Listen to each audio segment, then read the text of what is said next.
Sometimes when you're brand new to something, you have more of an open mind and you're not afraid to ask wild questions. And this happened one time with a student when I was teaching him how to play scales using one string. So I just chose the third string, G, and I was just teaching him how to play major scales and minor scales because you could really see the distance between the notes when you do it on one string. We do this all the time on the website. But what happened was he just out of nowhere asked a crazy question. He was just like, what would happen if you just played on the dots? You know, because I was teaching him the in-betweens as well. And I kind of laughed it off a little bit, and he was like, no, I'm serious. What if I only played the dots in the open string? Is that called anything? Would it work? And so I was like, okay, let's use this as kind of like a lesson moment. So I broke it down with him. I'm like, okay, so we have the open G, we have the minor third interval, the fourth interval, fifth, sixth, and the octave. He's like, what would that be called? Sounds kind of cool. I was like, well, that would be a minor 6 pentatonic scale. And he got excited like he discovered something, because he kind of did. I'd never done that before, just played the dots. So I thought, well, let's see what we can do with it. So I had him just kind of noodle around a little bit, and he started to actually sound pretty good. I mean, he was just pretty new to soloing and to lead guitar at all. So he was really surprised when he started sounding like...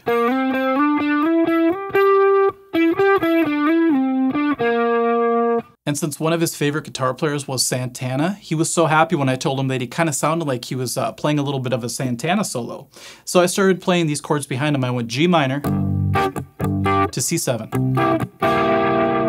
And he kept improvising, and before you knew it, he was sounding very interesting, creative, he was excited, and we were actually making music. So it was a really cool moment. And I believe he gained a lot of confidence because he knew no matter what happened, he just had to jump to a fret marker and he'd be okay. So in a weird way, it gives you like a safety net. It's like training wheels, and it allows you to be creative without fear. So I wanted to show this idea to you guys today so that you can start to mess with it a little bit. And maybe you haven't really played minor 6 pentatonic before, and now's your chance to kind of get into it. So the best part is any open string that you can play on the guitar, you could utilize this principle. So you could go like E, follow just the dots, and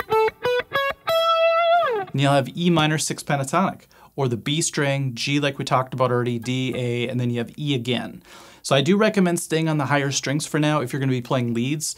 Just makes it easier to do bends and stuff in the future. So I made a backing track earlier today, and I'm just going to play over the top of it using this idea so you guys can see what it sounds like when you stay within the dots of the guitar. Here we go.